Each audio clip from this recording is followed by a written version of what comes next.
Donc, tu préfères un président comme celui du Sénégal qui a 2 femmes noires qu'un président Voilà, en plus, qui a... voilà, lui, il a 2 femmes. Ah, ouais, après, on n'est pas contre la polygamie. Hein. Ça nous regarde pas encore. Ça c'est bien. Les gens... Parce que s'il a 2 femmes, c'est-à-dire qu'il a les responsabilités. Il sait c'est quoi les problèmes. Lui, il connaît la vie. Ah bon? Ah, il connaît la Mais vie. mon frère, quand tu as 2 femmes, ça te prend la tête. Comment tu vas t'occuper du pays? Justement, s'il peut gérer 2 femmes, il peut gérer un pays. Ça, c'est clair. Quand tu gères 2 femmes, tu peux affronter le monde. Ça va rien faire. Tu as déjà 2 femmes chez toi. Voilà. Ça, c'est bien. Puis même le Premier ministre aussi, lui aussi, il a 2... Ça, c'est bien. Sonko? Oui, oui, oui. Ah bon? Oui. Donc, les deux qui gèrent le pays, là, ils connaissent la vie. Mais moi, j'ai l'impression qu'ils vont faire un petit jeu, là. Tu vois, genre, lui, il va être président.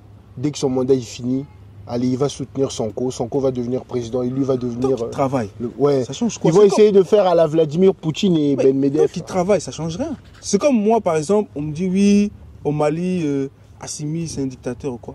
Même si c'est le pire des dictateurs. Tant qu'il travaille. Oui, mais dictateur pour qui? Pour notre peuple ou selon... Que ce soit pour notre peuple ou selon les autres, moi je m'en fous. Ouais, mais aujourd'hui, moi quand je regarde le Mali, le président il travaille. Bon, là, on va essayer d'aller un peu plus loin. Donc, ça veut dire qu'aujourd'hui, nous, tu penses que les Africains, on a besoin des dirigeants, des dictateurs, en gros?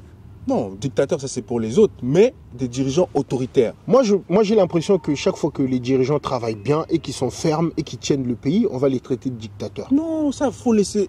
La dictature, c'est pas toutes des façons. Laissons ça dans la langue. Bon, Macron, c'est un dictateur ou pas? Macron, il est ce qu'il est. Il dirige la France. C'est un dictateur, frère. Non, ça, c'est toi qui le dis. Oui, quand je vois des gilets jaunes, je vois pas la différence. Écoute, Macron, il fait ce qu'il a à faire. Les Français ont le président qu'ils méritent. On leur a demandé d'aller aux urnes. C'est Macron qui a gagné. Aujourd'hui, ils ne peuvent pas se plaindre. Oui. C'est eux qui nous disent c'est la démocratie, ceci, cela, et maintenant Macron sera un dictateur. Non.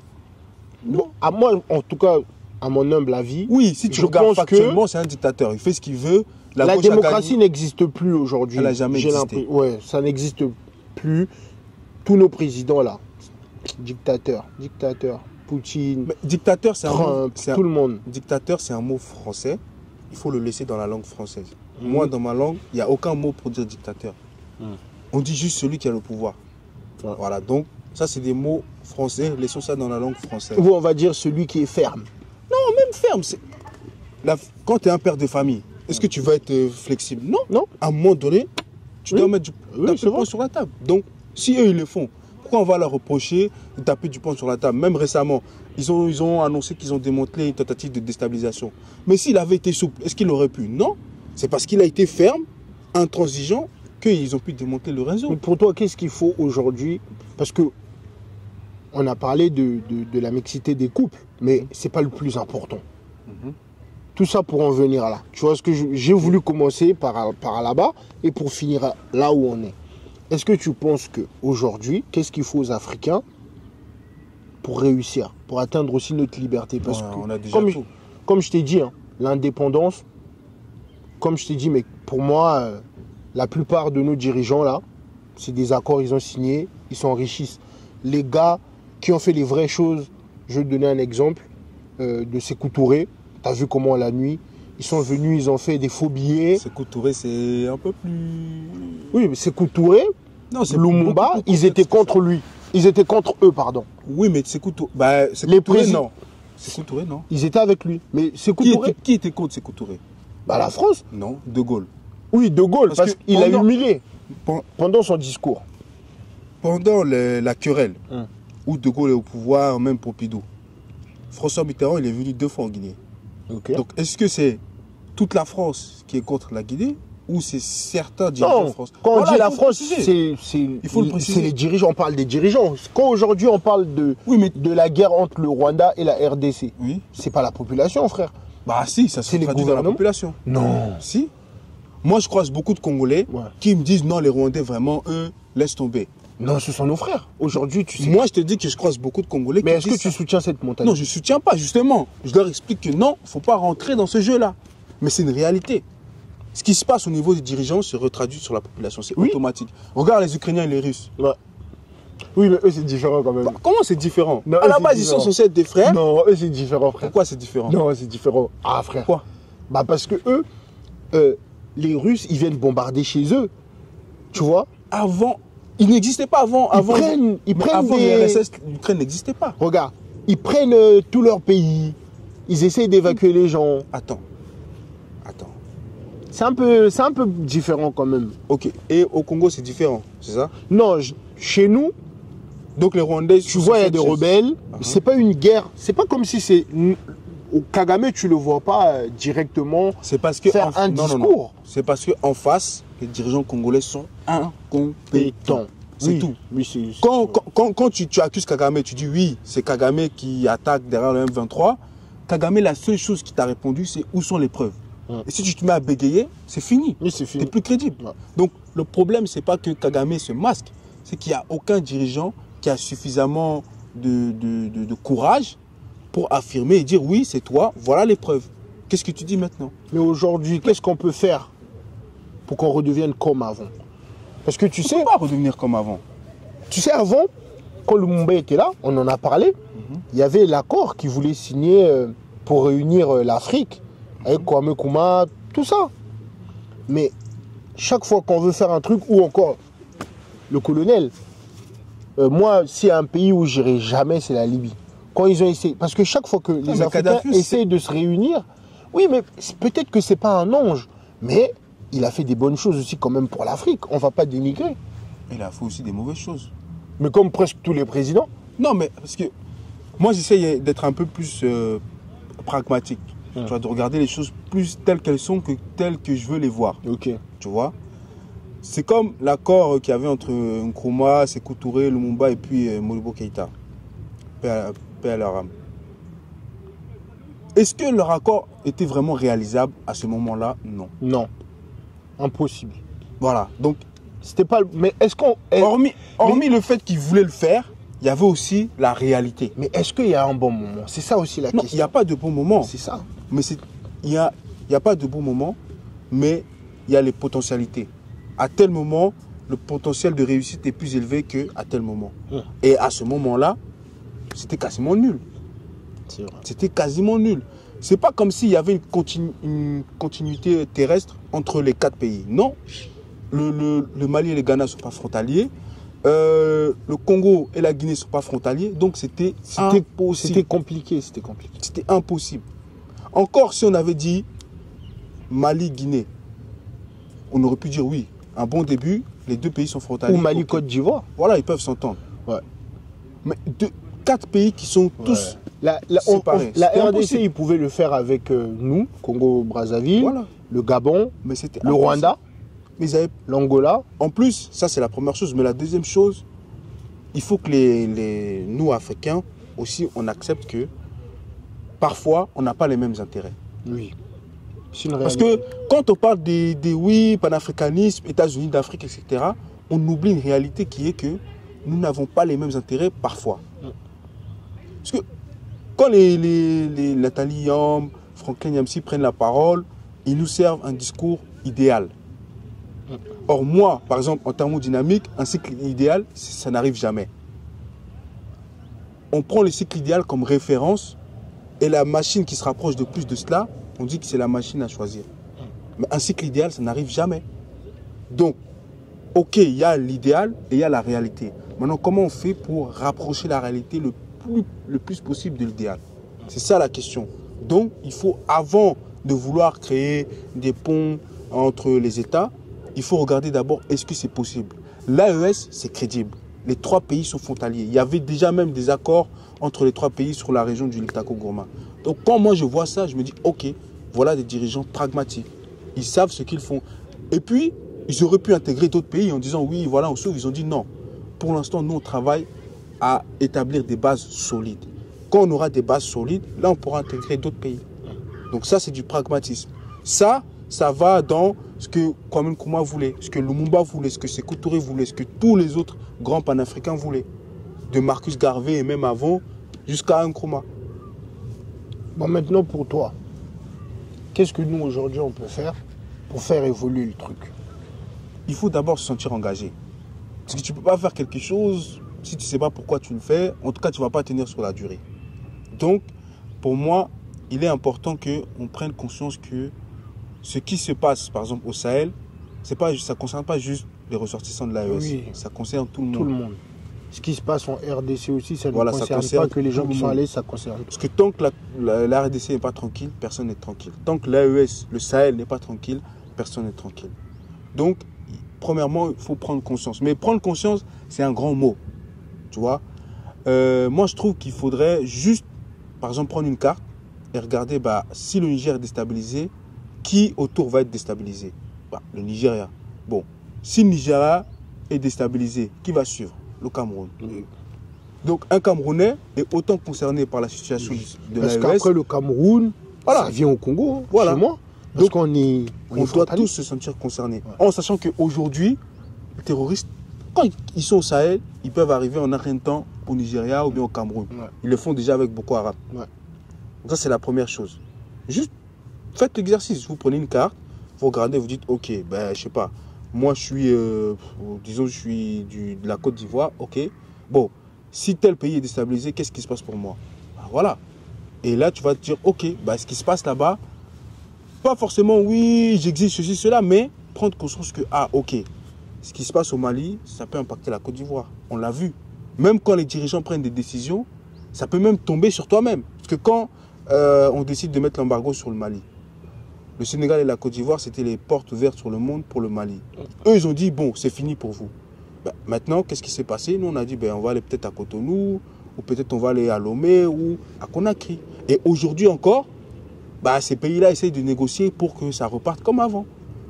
Aujourd'hui, comme il a dit le ministre, il a dit, maintenant, les pays côtiers qui bombaient le torse devant nous, ils sont tous à Bamako en train de faire la queue. Oui, moi j'ai telle offre, moi j'ai telle offre. Et il a même rappelé que quand eux, ils investissent dans les infrastructures, c'est pour que nous, on les utilise. Nous, les pays qui sont, soi-disant, sans accès aux eaux littorales. Donc, il faut prendre conscience qu'on a des intérêts communs. Même si parfois, on peut avoir des intérêts divergents, on a plus d'intérêts communs que d'intérêts divergents. En tout cas, en matière de sécurité. Ça, c'est la première chose. Ensuite, agir à sa propre échelle. Je ne sais pas. Ton métier, c'est, je sais pas, on va dire un métier normal. Non, comme nous, par exemple, on peut dire. On va dire que tu es étudiant, ou tu es même électricien. Ou même on fait nos vidéos. On va dire que tu es électricien ou plombier. Ouais. On va pas se mentir. Par exemple, au Mali, il y a des problèmes de délestage importants. Ça a même encore augmenté. Récemment, il y avait un problème avec EDM Mali, etc. Si toi, tu es électricien, c'est vrai, au pays, c'est dur. Je ne vais pas mentir. Au pays, c'est dur. Mais il faut avoir le sens du sacrifice à un moment donné. Il ne faut pas qu'on pense qu'à nous. Il faut qu'on pense aux générations futures. Qu'est-ce qu'on va leur laisser? Quel héritage on va leur laisser? Parce que nos parents, avant, quand ils prenaient des décisions, ils ne prenaient pas des décisions que pour eux. Ça, c'est quelque chose qu'on doit leur donner.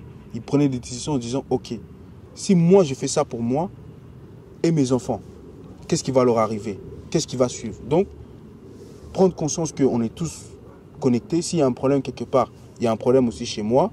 Et prendre conscience qu'on peut agir à échelle individuelle.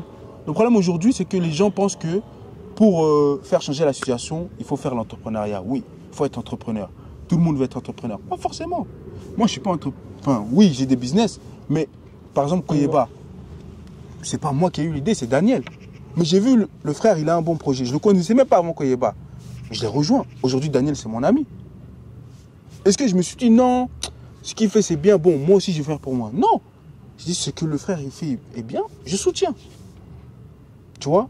Donc, il y a ça aussi. Il faut pas attendre d'être super compétent ou quoi que ce soit. Même toi, ta petite compétence à échelle individuelle, ça peut impacter. Parce que quand on parle d'industrie, l'industrie, ce n'est pas les grands ingénieurs ou bien les grands patrons. Hein. C'est toutes les petites mains là qui travaillent à faire en sorte que la chaîne fonctionne. Donc, pour moi, ça, c'est les deux choses importantes. Prendre conscience et agir à son échelle. Si on a ça, enfin, on l'a déjà. Pour moi, on l'a déjà. Hein. Mais si on a ça, rien ne peut nous effrayer. Leurs manipulations, leurs tentatives, aujourd'hui, on connaît, on est habitué, on les attend, on est prêt. C'est même eux qui devraient se méfier des tentatives de déstabilisation. Hein. Ouais. Parce qu'avec Internet, nous aussi, on peut les déstabiliser. Ouais. Mais franchement, tu as tout dit, il n'y a rien à rajouter. Mais est-ce que tu as un sujet que tu aimerais bien discuter? Oui. L'africanité, ou plutôt l'Afrique dans le banlieue en France en particulier. C'est un sujet qui me tient à cœur parce que, étant en études supérieures à l'école d'ingénieur, je me sens un peu seul. Moi, je suis le seul dans ma classe africain qui est né et grandi en France. Ouais. Le reste, ils ont quitté au pays, ils viennent faire leurs études en France. Et eux, ils prennent un peu les gens qui sont nés ici de haut. Pour des guignols, oui. Mais comment tu veux que je leur dise non? Parce que quand, par exemple, on sort, on va manger et qu'on croise des frères qui ont grandi ici, ben, il y a un stéréotype. Ils sont habillés en survêt, paire de TN, toujours la même démarche, un vocabulaire très peu enrichi. Moi, je ne peux pas leur dire non, c'est faux. Tu vois ce que je veux dire? Et je ne peux même pas leur dire... Parce que c'est factuel. Voilà. Je ne peux même pas leur dire ne nous prenez pas des hauts. Mais pour moi, la solution, c'est pas de faire en sorte qu'on soit mieux intégré en France, tu vois. Comme certains peuvent le dire sur d'autres médias en disant oui, il faudrait qu'on enrichisse notre vocabulaire en français, il faudrait qu'on parle français ou quoi. Non. Pour moi, justement... Le plus important, que tu t'exprimes correctement. Voilà. Mais pour moi, le plus important, c'est notre paradigme. Ouais. Parce qu'il y a certains médias qui disent oui, l'arme la plus puissante du dominant, c'est l'esprit du dominé. Mais je rajouterais à condition que le dominé parle la langue du dominant. Parce que si moi, je m'exprime en bambara, l'autre s'exprime en français, comment lui va agir sur mon mental? On ne se comprend pas, on n'a pas le même paradigme. Donc pour moi, dans les banlieues, on doit avoir cette fierté africaine. C'est-à-dire, aujourd'hui, chaque famille qui est d'origine, par exemple, malienne, on doit enseigner la langue. Si tu es soniqué, tes enfants doivent parler soniqué. On doit maîtriser l'histoire des soniqués. Il y a des parents africains qui ont honte ou qui ne veulent pas que leurs enfants parlent. C'est un complexe. Oui, mais tu sais que c'est vrai. Oui. Moi, je sais pas. Hein. Bon, au début, j'ai un peu tiré sur les Westaf, mais là, je tire un peu sur nous. Voilà. Ça, là, c'est bon. Là, je suis bien. Voilà. Non, mais moi, je suis pragmatique, frère. Moi, je suis là. Je suis là pour dire la vérité. Oui. Tu vois, là, c'est plus chez nous. Moi, j'ai pu rencontrer... Tu sais, moi, quand je suis arrivé en France, les gens qui m'ont traité de blédard, c'était mes frères et sœurs congolais. Tu vois? C'est depuis peut-être 2017, 2016 que la plupart des gens sont fiers d'être congolais sur les réseaux. C'est ça que je t'ai dit tout à l'heure. Avant, ils avaient honte. Oui. Tu vois? Parce qu'aujourd'hui, c'est devenu... Moi, je suis certainement le premier Congolais de ma ville, Villers-le-Bel, à l'époque. Je portais le nom de ma capitale. Bah, déjà, j'étais jeune, sans me dire que c'était le nom du colonisateur. Tu sais, quand tu es jeune, il y a des choses que tu sais pas.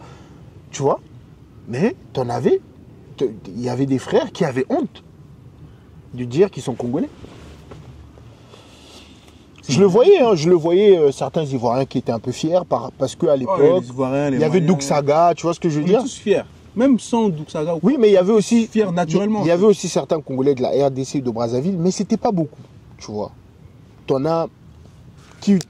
Même la RDC, je trouve que ils parlent un peu beaucoup la langue, tu vois. Mais nous, par exemple, à Brazza, t'en as qui ont un peu laissé ce truc-là. Et... je sais pas, hein, franchement, ça se passe beaucoup, tu vois ce que je veux dire? Et ça, c'est beaucoup en Afrique centrale, j'ai l'impression. Oui, malheureusement. Parce que, après, chez nous, il y a, je dirais, une fierté, mais qui est même trop abusée par moment. Non, mais c'est peut-être ça. Tu vois, par exemple, les Camerounais. Oh, mon Dieu. Et je te jure, eux, je pense que c'est numéro 1. En termes d'orgueil du pays. Regarde, ils appellent déjà leur pays le continent. Tu vois ce que je veux dire? Ouais. Ils ont généralisé tout le bail, tu vois. Eux, en fait, quand tu vois des gars comme Eto'o qui vient, qui parle, il est fier de son action, il est fier, il dit que, ouais, on pouvait gagner la Coupe du Monde, et que tu as des Africains qui rigolent. Je me dis, mais regarde, c'est des clowns. S'il ne dit pas ça, vous voulez qu'ils disent quoi? Il a le droit de penser. Oui, voilà. Penser que je suis le meilleur, ça ne veut pas dire que c'est vrai. Voilà. Mais c'est important de penser que je suis le meilleur. Mindset, oui. Voilà. Tu vois ce que je veux dire? Mais nous, t'en as tellement... C'est un complexe. Et là, je te rejoins. Il y a beaucoup d'Africains qui avaient honte avant. Moi, j'avais même des cousins ou quoi, en Europe, qui disaient qu'ils étaient fiers d'être français. Hein. Et c'est ça le problème. Pour moi, un noir qui se sent français en France, d'origine africaine, parce que les Caraïbes c'est encore autre chose, qui se sent français, il est dans un piège. Parce que dire que tu te sens français, ça renvoie à quoi? Ça veut dire que toi tu es en France, donc tu es censé avoir des droits et des devoirs. Or, tu vois bien la réalité de la chose, quand tu es en France et tu es d'origine africaine, on ne te traite pas comme un Français comme les autres. Ouais. Par exemple, moi je suis né en France, j'ai eu la nationalité malienne avant d'avoir la nationalité française. Tu as eu la nationalité française à 18 ans? Non, à 13 ans. 13 ans, ouais, voilà. J'avais déjà la nationalité comme ma soeur. Ouais, c'est chaud. Alors que moi, on me dit, oui, t'es né ici, t'es français. Même parfois, quand je débat avec des amis et que d'autres nous entendent, oui, mais monsieur, vous êtes français. Je dis, non, madame, je ne suis pas français. Je ne me sens pas français. Ouais. Vous ne pouvez pas m'imposer. Français d'origine malienne. Non, même ça, je suis malien. Point barre. Il n'y a pas de français d'origine. Donne ton passeport, on va brûler comme Kenny. Non, ça, c'est autre chose. Lui, c'est la symbolique, encore une fois. Il a fait pour la symbolique. Parce que comme il critique la France, on dit, bon, ben, on te retire la nationalité. Ce n'est pas une république bananière. Et, bon, eux, ils montrent que eux, leur mentalité, c'est ça. Mais si le mec, il veut vous critiquer, il vous critique. Donc, si vous faites ça, ça veut dire qu'il dit la vérité. Parce que vous n'avez aucun contre-argument, etc. Enfin, bref. Mais pour moi, il y a plein de choses qui me frappent. Moi, quand j'y ai pensé, c'était vers mes 18 ans, je me posais des questions. Après, je me suis dit, mais en fait, c'est impossible que je sois vraiment français. On m'a dit, en fait, on ne m'a même pas donné le droit d'être français. On m'a dit, c'est toi qui dois demander, tu dois faire une lettre. Si c'est censé être un droit, je n'ai pas à le demander, je dois l'avoir. Ça doit être acquis. Mais non, on me dit, non, c'est toi qui, si tu ne demandes pas, tu n'es pas français. Là, je me dis, oh, ok. Déjà juste, de manière administrative, on me dit, non, monsieur, vous n'êtes pas français comme les autres. Je dis, ok. Maintenant, quand tu regardes, par exemple, au niveau de quand tu cherches des entreprises, etc., bon, tu dis, ok. Plus tu montes en niveau de poste, plus, on regarde ta couleur de peau, voilà. Où tu habites. Combien de fois j'ai postulé à des entretiens, je dis j'habite dans le 17e, on me dit, ça va, je pensais que tu habitais dans le 93. Ouais, tu vois, mais c'est un complexe ça aussi. Pour moi, je me dis, mais attends, donc si j'habitais dans le 93, je ne serais pas arrivé à cet entretien. Genre, pour eux, dans leur tête, je ne suis pas un noir. En fait, pour eux, dans leur tête, je ne suis pas un noir comme les autres. Ouais. Ou même, parfois, entre nous, par exemple, moi, quand je veux bien m'exprimer en français, on va me dire, oh, Renoir pas comme les autres. Moi j'aime pas ça. Après, mais en plus, moi, j'ai du caractère. Donc, quand tu me dis ça, moi, je te réponds. Je suis obligé de te répondre. Je dis, ok. Donc, selon toi, comme je m'exprime bien en français, je suis un Renoir pas comme les autres. Ouais. Donc, si je m'exprime bien en Bambara, je suis un Malien pas comme les autres. Les gens ils commencent à bégayer, ils n'ont plus d'arguments. Non, j'aime pas ça. Ça, voilà. C'est des stéréotypes, frère. Donc, mais pour moi, la clé... Même quand on dit... moi, on me dit, t'es différent comme Congolais. Tu vois, c'est des bêtises. Je te jure. C'est des bêtises. C'est chaud, c'est chaud. Donc pour moi, la clé, c'est qu'on soit beaucoup plus africain. Tu vois, pas juste que nos parents nous transmettent la langue ou quoi, que nous-mêmes, on se dise africain et qu'on travaille au service de l'Afrique. Que ce soit ici, dans la communauté, ou qu'on se dise, ok, ben on retourne sur le continent, back to Africa, il n'y a pas de souci. Mais il faut qu'on intègre qui on est vraiment. Parce que les Chinois, moi je discute avec des Chinois, à aucun moment même dans leur tête, ça les traverse de dire on est français. Non. Chinois, ils parlent leur langue. Et limite, s'ils ne sont pas en France comme en Chine, ils parlent leur langue entre eux. Si ce n'est pas pour aller à la banque ou quoi, ils ne vont jamais parler français. Dans ma classe, il y avait des Chinois, ils avaient un accent. Moi, j'ai jamais compris. Pour moi, ils étaient nés en Chine. En fait, tellement ils parlent peu français. Non, ils ont un accent chinois. Parce qu'ils parlent plus la langue chinoise, le mandarin, que le français. Eux, ils ont leur quartier ici. Hein. Tu vois, ils vivent en communauté. Ils vivent en autarcie, ils ont leur truc. Quand ils veulent quelque chose, ils vont chez le magasin de l'autre. Quand ils ont un problème, un plombier ou quoi, il y a lui. Il y a un pays. Il y a vraiment un vivre ensemble. Moi, je suis parti à Londres, à Shentown, je sais pas quoi là. Mais frère, j'ai vu que des Chinois, frère, ils ont leur quartier, il y a un portail. Quand tu sors, tu sors. Quand tu rentres, tu rentres. Ici en France aussi, hein. Tu vois, il y a des quartiers chinois, ils achètent des bâtiments. Et puis même quand tu regardes même l'organisation ici en France, tu dis ah ouais quand même, eux ils sont rigoureux, ils sont sérieux. Si tu compares, par exemple, disons le 13e à Château-Rouge, ça n'a rien à voir. Château-Rouge, franchement, ça ressemble à l'Afrique. Mais les Chinois, ils commencent à acheter petit à petit. Hein. Voilà. Ils vont bientôt nous un jour, on va se réveiller un matin, on va dire... Mais aujourd'hui, nous, les Africains, on vend dans la rue, on vend dehors. Hein. Mais les boutiques, c'est... Récemment, je passais à Château-Rouge. Je regarde une boutique où on vend des habits africains et tout. Je regarde qui est le vendeur. Je me dis, c'est un Libanais. Oui. Je me dis, ah ouais. Non, alors qu'avant la boutique, je sais à qui c'était. Et là, je me dis, ah ouais, là, il y a des problèmes. Tu vois, je fais quelques boutiques, je me dis, là, il y en a de plus en plus, je me pose des questions. Mais tout ça, c'est pourquoi? C'est parce que nous aussi, on se dit que c'est forcément parce qu'on est juste africain, on doit vendre que des produits africains. Si eux, ils viennent... Oui, ça c'est un bon débat.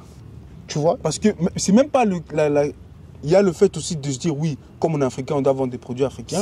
C'est bien, mais on ne peut pas tous faire ça. Il y a aussi le fait de rendre accessibles nos produits. Par exemple, quand tu veux manger chinois, tu peux manger chinois pour pas cher et n'importe où. Dans n'importe quelle ville, en tout cas en Île-de-France, tu veux manger chinois, tu n'as même pas à aller très loin. Même les Roubaix, ils vendent du chinois. Voilà. Même les Pakistanais, ils vendent du chinois. Même les Japonais, ils vendent du chinois. C'est du business. Mais pourquoi nous, on n'a pas compris Parce ça? que nous, on pense que le business, c'est une histoire d'émotion. Voilà. Il y a une fille, elle a dit un jour dans mes commentaires, ah oui, mais vous faites la propagande pour le Super Wax, c'est hollandais. Franchement, c'est vrai que la symbolique, ok.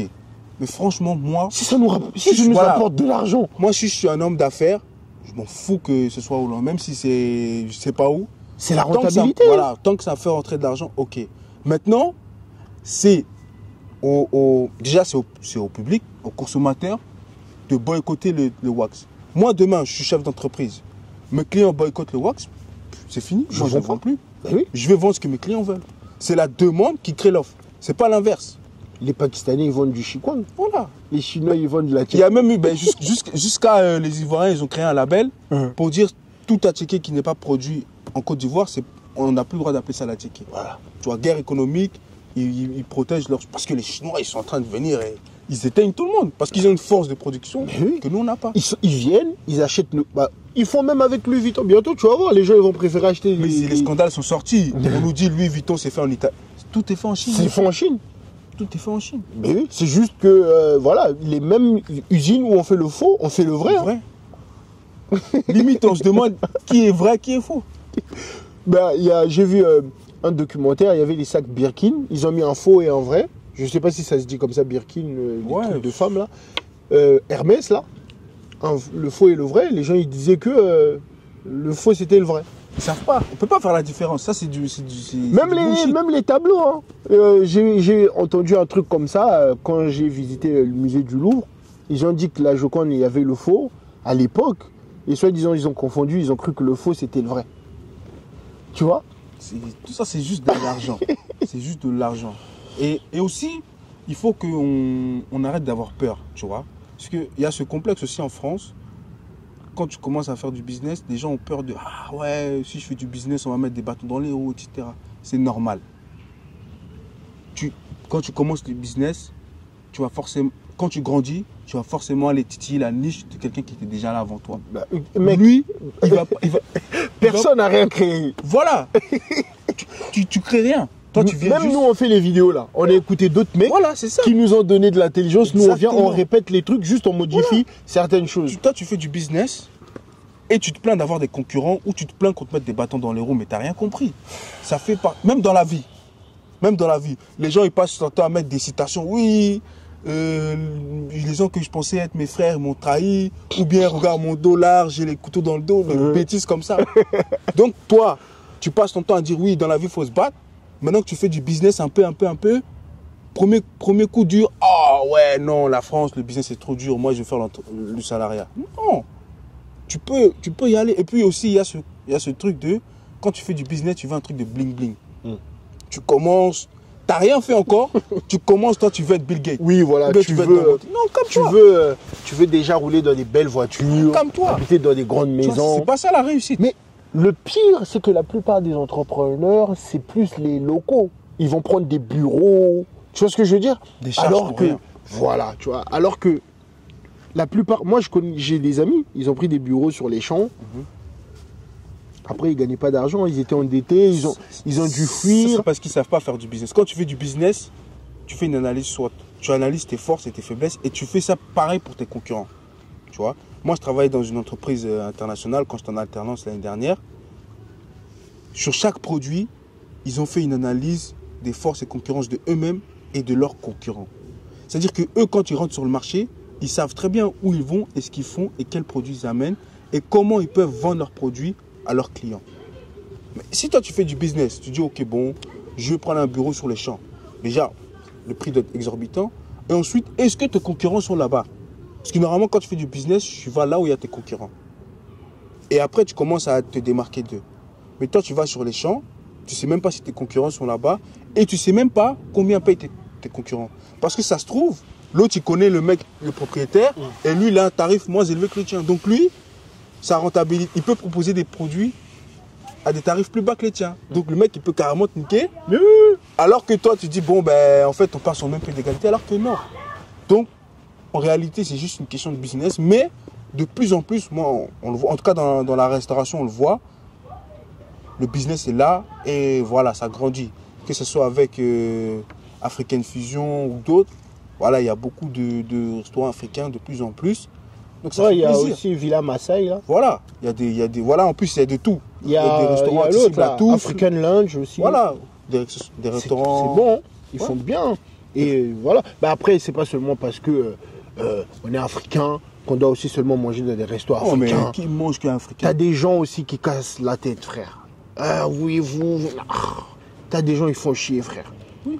Les gens font ce qu'ils veulent. Gros, moi, je viens pas acheter ta chemise parce que tu es noir. Je viens parce que tu vends de la qualité. Voilà. C'est ça avant tout. Mais tu vois ce que je veux dire? En fait, c'est comme si on faisait du business pour la charité. Moi, je n'achète pas parce que tu as un frère noir ou quoi. Non, j'achète parce que tu es bon. Mais je pourrais le faire parce que tu es noir quand tu démarres. Quand tu démarres, oui, je viens ton produit. Voilà. Bon, comme c'est toi, d'habitude, je ne le fais pas, mais là, je vais acheter un peu plus. Mais peut-être je vais mettre dans ma story, alors que d'habitude, je ne le fais pas. Ouais. Parce que c'est toi. Là, ok, si c'est un geste comme ça, ok. Mais comment est-ce qu'on peut faire aujourd'hui pour qu'on arrive à tous réussir? Parce qu'on est une minorité quand même dans les réussites. Non, mais comment est-ce qu'on peut faire? Par exemple, les Chinois, on voit qu'ils avancent en communauté. Les Libanais, ils avancent en communauté. Les Pakistanais, ils avancent en communauté. Les Indiens, en communauté. Comment est-ce que nous aussi, on peut se dire? Parce que tu sais, moi, j'ai toujours dit aux gens, les Noirs, on est nombreux en France. On est à peu près plus de 7 millions. On peut faire notre parti politique, on peut faire nos entreprises. Pourquoi est-ce que nous, on a plus ce regard? On critique beaucoup ce qui se passe en Afrique, mais on ne fait pas grand-chose en Afrique. Ça, c'est vraiment un syndrome français, tu vois. Critiquer sans rien faire. Moi, je suis quand même fou. Hein. Mes questions, je ne sais pas où je vais trouver ça des fois. Non, mais c'est bien. Ça fait la discussion et ça permet de briser des tabous. Pour moi, c'est un syndrome français, c'est-à-dire critiquer, s'asseoir et rien foutre, tu vois. On fait beaucoup ça. On fait beaucoup ça, nous, la diaspora africaine, surtout les francophones. Parce que si, en réalité, quand quelque chose vraiment te sort par les yeux ou quoi, tu vas même pas t'asseoir pour dire ouais, ça me plaît pas. Tu vas faire en sorte que ça te dérange. Quand un endroit il pue, tu restes pas là-bas, tu bouges. Donc s'il y a quelque chose qui te déplaît, prends tes clics et tes claques et va faire en sorte que ça change. Mais viens pas t'asseoir sur internet ou je ne sais où, oui, ouais, il y a tel problème en Afrique, nanana. Certains ils parlent, ils sont jamais allés en Afrique. Ouais. D'autres sont là en Afrique, ils ont eu des échecs, ils viennent se plaindre, oui, l'Afrique, c'est alors qu'ils ont mal choisi l'entourage. Même pas l'entourage, quand tu regardes même. Oui, mais qui gère ton business? Déjà. Tu dois bien t'entourer. Oui, non, il y a là, j'allais dire l'entourage dans le business. Oui.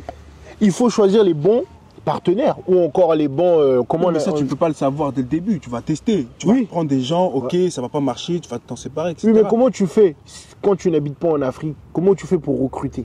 C'est ça le problème aussi. Bah, est-ce que le problème, c'est comment tu fais pour gérer un business hors d'Afrique? Ou est-ce que le problème, c'est... Parce qu'en vérité, tu peux gérer un business, entre guillemets, hors d'Afrique, si tu es en train de scale. Yeah, ouais. Mais si tu es au début, pour moi, tu es un fou. Tu veux faire un business en Afrique, mais tu n'es pas là-bas, mais tu es un fou. Mais mon frère, le problème de l'Afrique, c'est que c'est difficile de trouver des personnes de confiance. Même en France, c'est difficile de trouver des personnes de confiance. Frère, en Afrique, c'est... Non, je suis désolé. Regarde, non, là, je suis pas d'accord. Même en France, c'est difficile de trouver des personnes de confiance. Regarde, ici, c'est difficile. Mais vu que tu es sur place, les gens, ils ont quand même peur. Ah, sur place. Voilà ce que je... Voilà. Mais pourquoi tu veux démarrer un business dans un pays? Tu sais même pas comment le pays fonctionne. Oui, mais il y a des gens qui ont besoin d'apporter quelque chose. Tu vois ce que je veux dire? Pour moi, ma logique, en termes de business, tu places ton argent là où il y a tes yeux. Oui, ça aussi, c'est vrai. Si toi, tu mets ton argent là où tu sais même pas où va ton argent, mais il y a des gens... tu perds de l'argent, c'est ton problème. Viens pas te plaindre. Mais il y a des gens qui ont fait un bon recrutement en Afrique, qui ont commencé en Afrique, ils ont quitté la France, ils sont rentrés au bled parce qu'ils avaient un bon management et ils avaient une bonne équipe. Oui. Mais tu as des gens qui ont beaucoup aussi échoué. Ok, un premier business t'échoue parce que t'as mal recruté. Mais la deuxième fois, il faut quand même que tu essayes d'être là pendant 4, 5, 6 mois. Après là, tu peux faire des allers-retours. Pour moi, quand tu démarres un business, tu dois y être, tu dois être présent. Ouais. C'est toi. Combien de temps à peu près pour toi? c'est pas combien de temps à peu près. C'est tant que tu n'es pas en Et parallèle. la famille ici en France, tu dois revenir, les enfants à l'école, il faut les Oui, faut tu les t'organises. accompagner. Bien sûr, tu t'organises, tu Ouais. vois. Il y en a qui font des 4, 5 mois, 6 mois, etc. Tu t'organises. Mais tu peux pas gérer un business au début. Tu peux pas démarrer un business en remote. À part si c'est du digital. Tu vois. Je sais pas, tu veux construire une ferme. Donc toi, tu es assez fou pour dire, ok, ben, je construis ma ferme à distance. Tu sais même pas où vont réellement tes fonds. Même si tu peux installer le tracking que tu veux, t'inquiète pas, les Africains, on est ingénieux. Si on veut prendre ton argent, on va prendre, tu vas rien dire. Ouais. Tu vois. Donc pour moi, tu dois être présent. Non mais Ibra, c'est quand même dur. Hein. Par C'est- exemple, c'est moi dur. dans mon pays, Même au Mali, c'est dur. non, c'est dur. C'est frère. dur. Moi j'ai Mais est-ce tenté que des parce trucs. que c'est dur, Non. on va s'arrêter? Non, Moi, je te dis la vérité. oui. Même si à 40 ans, j'ai toujours pas réussi dans les affaires, Je veux quand même jamais je lâcher. vais pas lâcher. Je ouais. vais toujours essayer de trouver un truc pour. Tu sais, moi j'ai toujours dit, même à ma copine, hein, t'as vu, si j'ai 10 euros, je vais mettre 80 euros en Afrique hein, et 20 euros, je vais le mettre ici. Ici, je vais mettre peut-être 20 euros la bourse, tu sais, parce que moi je kiffe la bourse de fou, frère. Moi je suis vraiment un amoureux de la bourse parce que j'aime bien les trucs comme les dividendes, tu vois ce que je veux dire? Oui, non, mais ça c'est. Moi je suis pas un mec qui économise des sous, je m'en fous, frère. Moi c'est que j'investis, frère. Ouais, bien sûr. Moi, je suis un drogué de l'investissement en bourse, tu vois. Bon, moi, j'ai plus de mal à mettre mon argent ici. Mais au bled, c'est que la bourse, c'est pas vraiment encore ouvert. Non, oui. Ah. Question bourse, etc. Il faut qu'on- oui, c'est il ici, faut- il j'ai faut pas le vraiment- choix. Il faut vraiment qu'en Afrique, on essaye de s'asseoir sur ça. On doit avoir... Regarde, par exemple, la compagnie Dangote. Nous, on mérite d'investir là-bas. On a des actions dans des entreprises. Est-ce que lui, il veut ici. que tu investisses? C'est ça aussi le Non, problème. attends, est-ce que lui, il a envie que tu investisses? On dirait qu'il veut que des... Lui, il veut pas de Déjà, particuliers. Qui finance Dangote? Parce que les gens, ils pensent que Dangote, mec, il a l'argent illimité. Aïe, aïe, aïe, pourquoi j'ai dit ça? Ah, je savais non, que... parce que le mec, on dirait, en fait, Tu veux sa non, peau. non, non, je veux pas sa peau. Moi, j'aime pas quand les gens, ils se font passer pour ce qu'ils ne sont pas. Quand tu écoutes les gens, j'ai l'impression que Dangote, il a un bouton, il appuie, et puis l'argent, ça sort. Non, il a travaillé. Il s'est fait aussi Non, aider. il a travaillé. Non. Par exemple, là où il a dit, oui, mon projet de mine de pétrole, etc., il avait dit dans une interview qu'il s'est lancé à fonds propres, qu'il avait soi-disant mis 14 milliards tout seul. Or là, on a appris qu'en fait, c'est des financiers d'Afrique du Sud, ceux qui sont dans les mines, etc. Mais lui, quand il dit tout seul, il dit lui et ses gars. C'est une façon de parler. Non, mais comment c'est une façon de parler? Attends, tu penses que Dangote, il peut faire des erreurs de langage Non, comme ça? Non, mais- il sait très bien ce qu'il fait. Il vois. il est prétentieux, c'est un Nigérien. La question, c'est est-ce que lui veut vraiment qu'on investisse dans ces entreprises? J'ai pas l'impression. J'ai l'impression que S'il lui, voulait préfère- vraiment le faire, il lui, l'aurait il fait. veut plus, tu vois, genre les Il en a professionnels, rien à foutre, même pas les professionnel. particuliers, je pense pas Ce que... mec-là, c'est que l'argent. Faut même pas. Les gens, ils pensent que oui. le Ouais, mec, mais il c'est est leur engagé mentalité pour dans leur l'Afrique. pays aussi. Pas tous. Ah, la plupart, les Nigériens, frère, c'est Pas tous. monnaie. Hein. Oui, voilà. Mais faut. Parce qu'en fait, quand tu regardes, quand tu discutes avec les Africains, ouais, Dangote, il s'en fout, il fait du business. Moi, je veux savoir quelle révolution Dangote il a apporté en Afrique, en termes de business ou de produits. Moi, je vais pas rentrer dans ton débat.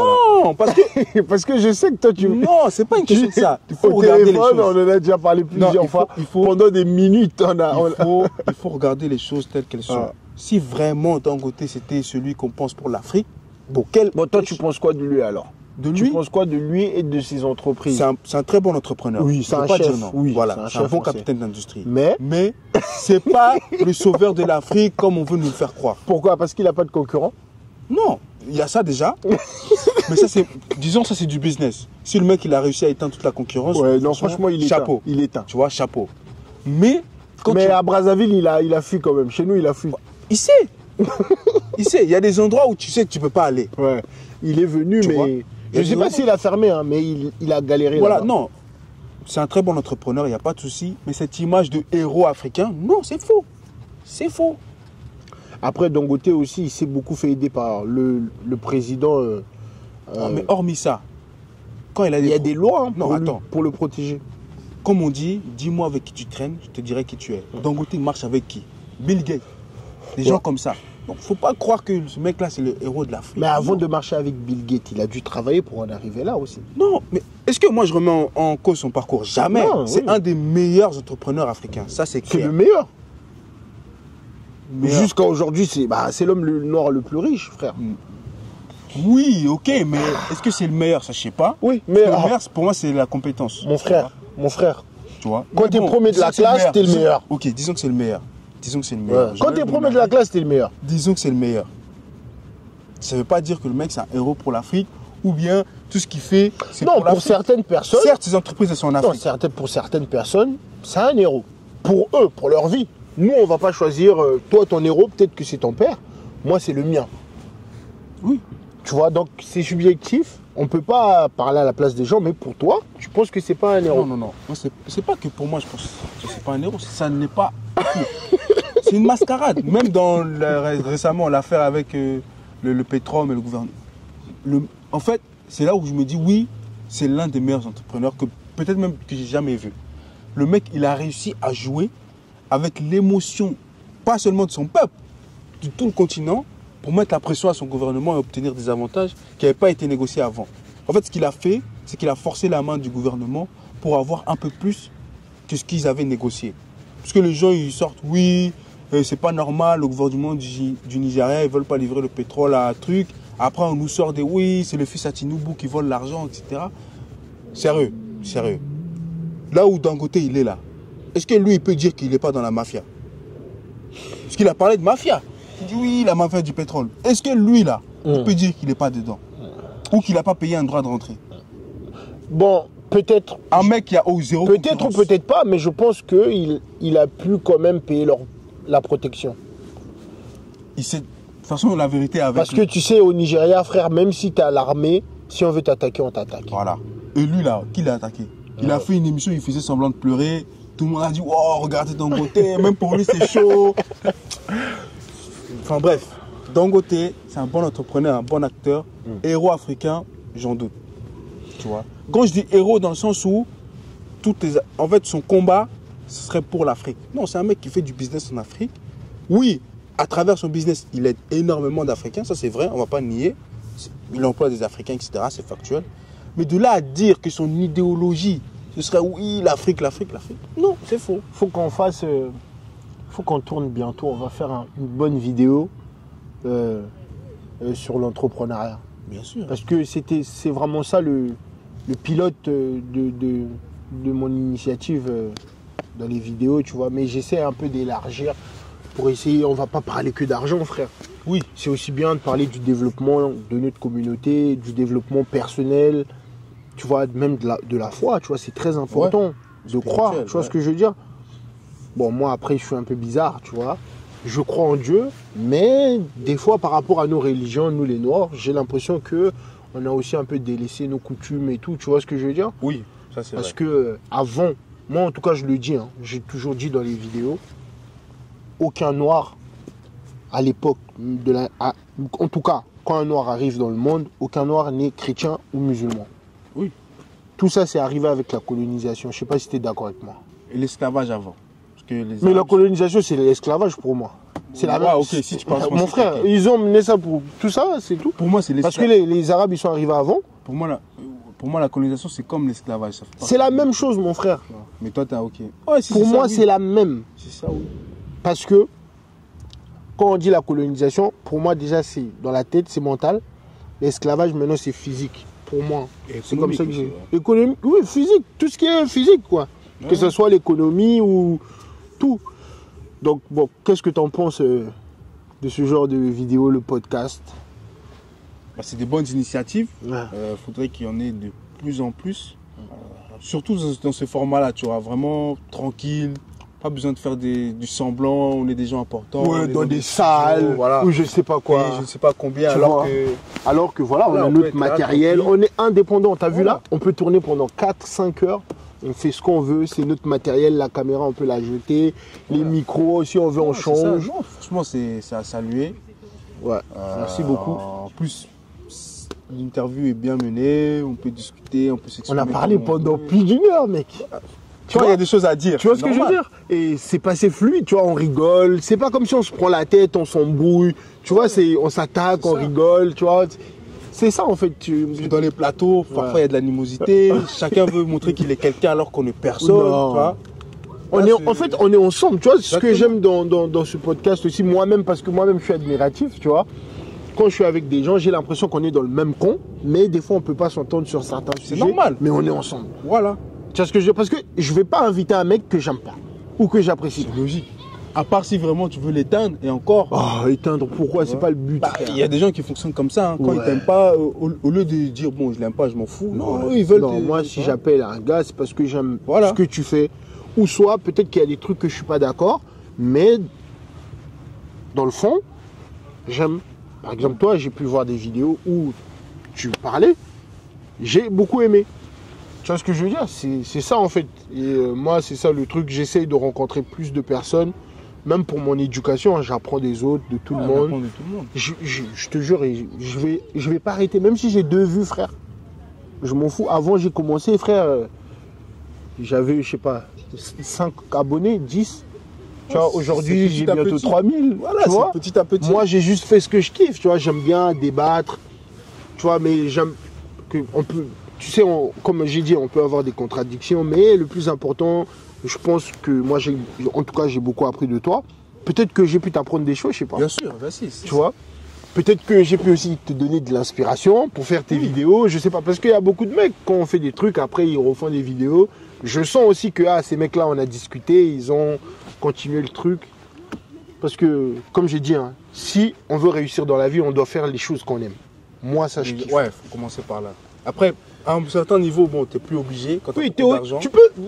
Tu es obligé de faire des trucs que t'aimes pas. Mais quand t'aimes un truc, t'as vu moi, en fait, frère, là t'as vu là les minutes, je vais monter la vidéo, je vais même pas me plaindre. Demain, si tu fais pas attention, demain je t'envoie la vidéo, le montage il est fait. Parce que je kiffe. Ouais. Et je fais tout moi-même. Oui, voilà, en fait, quand tu fais quelque chose que t'aimes, c'est plus facile d'accepter de faire des choses que t'aimes pas dedans, tu vois. C'est ça le truc. Mais franchement, pour moi, il devrait avoir de plus en plus d'initiatives comme ça, tu vois. Parce que moi, j'en ai marre de voir des gens qui font semblant dans des émissions ou des podcasts. Ils font semblant d'être importants, d'être quelqu'un alors qu'ils ont rien fait. Ils n'ont rien fait. Ouais. Tu sais, la plupart des gens qui parlent, c'est des gens qui n'ont rien fait. Oui. Moi, la plupart des mecs que je connais ou que je vois qui font des podcasts, qui parlent d'entrepreneuriat, c'est pas pour comparer, hein, mais ils n'ont pas d'argent. Mais moi, avant d'avoir quelques business et tout, quand je les regardais, je me disais waouh. Et quand j'ai commencé, et depuis que je suis dedans, je me dis, mais qu'est-ce qu'ils racontent? T'as des gens, c'est faux. Je me dis, ah ouais, ok, c'est ça la vérité. Donc je comprends pourquoi il y a des gens, des fois, ils sortent dans des vidéos, ils disent, ouais, lui, c'est de la merde. Je comprends, maintenant je comprends. Bon, après, ton ex, c'est leur business. C'est moi, même quand j'ai commencé, je me suis dit, mais si ces mecs-là, ils parlent, ils font des formations, moi aussi, je peux. Bah, parce que, frère, attends, t'as des mecs. Non, c'est lucratif. Une bourse, ils peuvent pas parler avec moi. Oui. Non, mais oui, frère. La formation, c'est parce que, regarde, écoute, moi, un mec qui me parle de bourse, mais qui a mis 2 ou 3 000 euros, frère, t'es un rigolo. Tu vois ce que je veux dire? Pour moi, un mec qui peut parler de bourse, c'est un mec qui arrive au moins à un stade qui dépasse au moins 10 000 euros, frère. Parce que 10 000 euros, frère. T'as des bons dividendes. Tu commences à avoir des bons petits dividendes. Voilà, tu vois ce que je veux dire? Parce que t'as des gens, ils disent, oui, tu peux parler de la bourse ou tu peux parler d'investissement à quel niveau. Mais pour moi, pour qu'un mec parle de la bourse, il doit au moins arriver à 10 000 euros.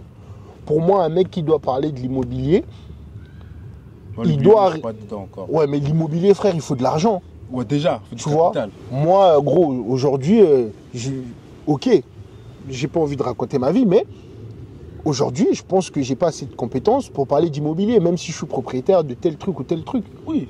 Tu vois ce que je veux dire? C'est pas parce que tu as quelque chose, voilà. un petit truc que tu as été devenu un expert. Voilà. Il faut pas confondre le fait d'avoir une petite réussite et être expert. C'est pas la même chose. Mais tu as des gens qui ont une résidence principale, mais qui veulent former les gens à acheter des maisons, alors que, ok, c'est pas une erreur, mais c'est pas un truc de fou, quoi. Aujourd'hui, même des smicards, ils ont des résidences principales. Tout le monde achète des maisons en France, la plupart en tout cas. C'est dans la culture ici. Voilà. Donc, mon frère, on s'attrape. On va faire un podcast sur l'entrepreneuriat 100%. Là, je pense que pendant l'hiver, je vais faire que l'entrepreneuriat. Je vais essayer d'attaquer aussi un peu des thématiques sur l'Afrique. Mais j'aime beaucoup parce que les étudiants, je trouve que les étudiants africains en France, ils sont vraiment intéressants. Et il faut vraiment plus écouter les étudiants. Parce qu'on écoute beaucoup les entrepreneurs, mais il faut écouter aussi la génération future. Ouais, c'est vrai. Moi, en tout cas, je mise beaucoup sur les étudiants, en tout cas. Parce que je pense qu'on a beaucoup à apprendre de vous. Comme nous, on a beaucoup à apprendre de vous aussi. Hein. Nous, mais nous, on arrive dans une mentalité totalement différente. Ouais, c'est bien. Nous, franchement, en tout cas, moi, ma mentalité, celui qui n'est pas content, il se met à côté. Celui qui veut nous mettre des bâtons dans les roues, qu'il ait le cardio, parce que on va le rentrer dedans. Voilà, moi, c'est ça ma mentalité. Je ne veux pas me laisser intimider par les anciens, soi-disant, parce qu'il y a le droit d'aînesse. Droit d'aînesse, je te respecte, mais mets pas de bâton dans les roues. Et si surtout, tu veux m'aider, aide-moi, mais si tu ne veux pas m'aider, reste à côté. Et surtout, les gens, il faut aussi dire aux gens que on s'en fout du métier. Ah, mais bien sûr. Parce qu'aujourd'hui, en France, j'ai l'impression que on veut mentir aux Africains, que être éboueur, être plombier, être tout ça, c'est vraiment des faux métiers. Non, c'est des bons métiers, frère. Mais moi, tu gagnes ta vie. Par mon parcours même, c'est ce que j'incarne. Parce que moi, j'ai commencé avec un CAP, j'ai fait un bac pro, j'ai fait un BTS, là, je suis en école d'ingénieur. Tu vois, c'est aussi le message que j'ai envie de faire passer en disant, et même si tu passes par la voie professionnelle. Moi, quand j'étais à l'école en primaire, tout ça, les profs disaient « Ah, Ibrahim, t'es intelligent, ceci, cela, nanani ». Et moi, j'étais dans le petit coup, je sais pas ce que vous me racontez, vous me dites « Tu es intelligent », je sais même pas, je vais faire quoi avec cette intelligence, tu vois. Donc, j'ai bifurqué à gauche, j'ai dit « Bon, votre truc de général ou quoi, je m'en fous ». J'ai fait mon CAP, mon bac pro, mon BTS. Aujourd'hui, j'ai des compétences. À chaque fois, j'ai des offres. Ouais, on a telle offre, telle offre, telle offre. Désolé, je suis dans mes périodes d'études, je peux pas répondre. Tu vois. Donc, il n'y a pas de sous-métier, tu vois. Non, les gens en France... Et puis, les métiers les plus détestés, c'est les métiers les plus importants. On ne veut pas des boueurs. Quand les éboueurs ont fait la grève, tout le monde a dit... Quand c'est sale, on va dire que dans nos quartiers, tu vois. Et non, moi, je dis, les gens, ils peuvent faire ce qu'ils veulent. Aujourd'hui, il y a des smicards qui réussissent plus que les mecs, soi-disant riches. Parce qu'en France, c'est quoi? 4 000 €, tu es considéré riche? Ouais, je crois. Ouais, c'est de la merde, déjà. Tu as des smicards que je connais, qui ont des maisons au bled, qui sont propriétaires de leur baraque. Il y a des mecs qui gagnent 4 000 €, ils ont juste une résidence principale. Je sais pas c'est quoi ta richesse. Avoir une maison alors que tu es considéré comme un riche. C'est une question de gestion, tu vois. Si tu as un bon management. C'est la gestion. C'est la gestion. Les gens, ils comprennent rien du tout, frère. Et puis même, vu que moi j'ai un long parcours dans la voie pro et tout, moi j'ai vu des chefs d'entreprise dans le BTP ou quoi, les mecs, ils gèrent plus d'argent que des mecs, soi-disant ils sont cadres, alors qu'eux ils n'ont pas forcément les mêmes formations, tu vois. Voilà. Donc il n'y a pas de sous-métier. Eux ils le font dans le BTP, là où on dit ouais, ça c'est... Tant que tu travailles, mon frère, c'est le plus important, tu gagnes ta vie, tu nourris tes enfants, tu payes ta maison. Moi, en tout cas, je m'en fous, même moi, hein, frère, si j'ai besoin de mon argent, j'irai nettoyer même le sol des gens. On me paye. Non, mais les gens, ils font semblant. Ce qui compte, c'est ce que je fais avec mon argent. C'est pas ce que je fais pour gagner mon argent. Et quand tu gagnes de l'argent dur, en général, tu ne vas pas le dilapider bêtement. C'est quand tu gagnes de l'argent facile que tu fais n'importe quoi. Et quand tu as été un bon employé, tu finis toujours par être un bon employeur. Ouais, c'est vrai. Ok, mon frère, bon, on s'attrape. Hein. À une prochaine, j'espère. Merci beaucoup. Merci. Africa.